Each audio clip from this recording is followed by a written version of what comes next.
Halo, selamat datang. Di sini kita akan coba kupas tuntas berbagai isu rumit jadi lebih gampang dicerna. Nah, hari ini kita mau bahas sebuah video yang lagi viral banget, yang isinya itu peringatan keras soal kondisi ekonomi Indonesia saat ini. Oke, kita langsung aja ya ke klaim utamanya yang jujur kedengarannya ngeri banget. Sumber ini bilang ada pembunuh senyap yang lagi mengancam stabilitas ekonomi negara kita. Menurut sumber ini, yang bikin krisis kali ini unik dan berpotensi bahaya banget adalah karena negara kita itu kayak lagi dihantam dari dua arah sekaligus. Coba kita ingat-ingat lagi. Krisis 98 itu kan tekanannya dari dalam negeri. Terus, krisis 2008 itu tekanannya dari luar. Nah, yang sekarang ini katanya adalah gabungan dari keduanya. Jadi, tekanan dari dalam ada, dari luar juga ada.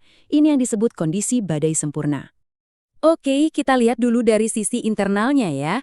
Pertama, rupiah kita makin lemah, bahkan udah sempat lewat Rp17.000 per dolar. Kedua, APBN kita juga katanya lagi defisit. Dan yang bikin pusing, utang pinjol masyarakat itu jumlahnya udah gede banget, sampai Rp64 triliun. Nah, kalau dari luar, ancamannya juga nggak main-main. Konflik di berbagai belahan dunia bikin harga minyak meroket. Akibatnya, rantai pasok global jadi kacau. Belum lagi lembaga-lembaga pemeringkat kredit internasional mulai ngasih outlook negatif buat kita. Oke, tadi kan kita ngomongin angka-angka besar ya, ekonomi makro istilahnya. Sekarang, gimana sih dampaknya ke kita-kita, ke orang biasa, dalam kehidupan sehari-hari? Coba kita lihat angka ini.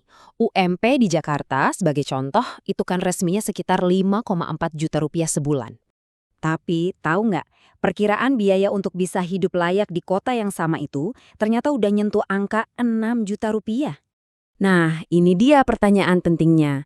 Ada selisih kan antara pendapatan minimum sama kebutuhan hidup layak?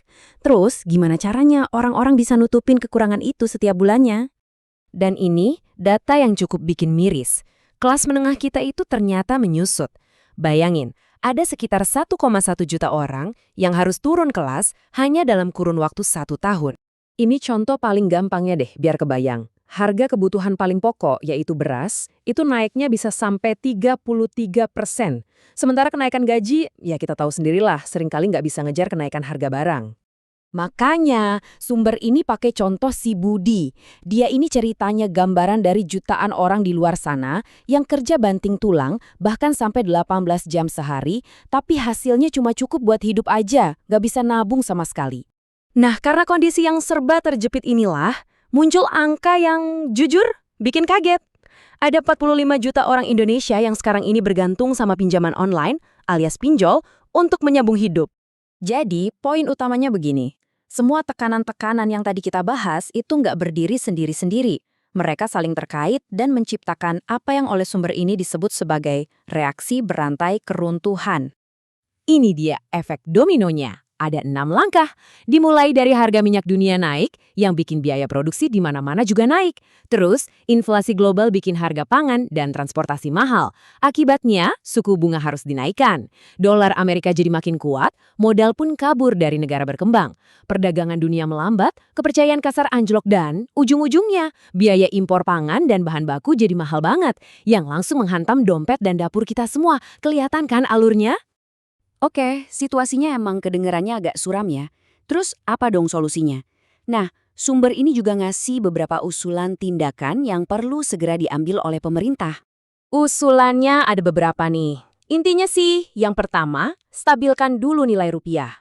Terus, potong semua pengeluaran yang nggak produktif kayak perjalanan dinas atau proyek-proyek yang nggak mendesak. Berikan subsidi yang benar-benar tepat sasaran, terutama buat pangan. Genjot lagi program swasembada pangan kita. Dan terakhir, yang nggak kalah penting, bantu UMKM dengan mempermudah aturan kredit. Logis kan? Mengingat UMKM ini adalah tulang punggung ekonomi kita. Nah, selain untuk pemerintah, ada juga nih saran buat kita-kita sebagai individu dan keluarga. Gimana caranya kita bisa bangun semacam benteng pertahanan ekonomi kita sendiri? Ini dia panduannya. Pertama, dan ini penting banget, hindari utang konsumtif. Fokus ke pengeluaran yang penting-penting aja dulu. Kedua, coba cari sumber pemasukan tambahan. Ketiga, terus tingkatkan keahlian kita biar makin dibutuhkan di dunia kerja. Keempat, wajib hukumnya buat punya dana darurat. Dan kelima, jaga kesehatan supaya nggak ada pengeluaran tak terduga buat biaya berobat. Intinya, kendalikan pengeluaran, perbanyak pemasukan, dan siapkan jaring pengaman. Jadi, setelah semua pemaparan ini, pertanyaannya adalah, apakah kita ini beneran ada di ambang kehancuran? Atau justru ini adalah sebuah momen, sebuah persimpangan jalan menuju perubahan yang lebih baik? Nah, menurut sumber ini, jawabannya itu tergantung banget sama tindakan apa yang akan kita semua, baik itu pemimpin maupun masyarakat biasa, lakukan setelah ini.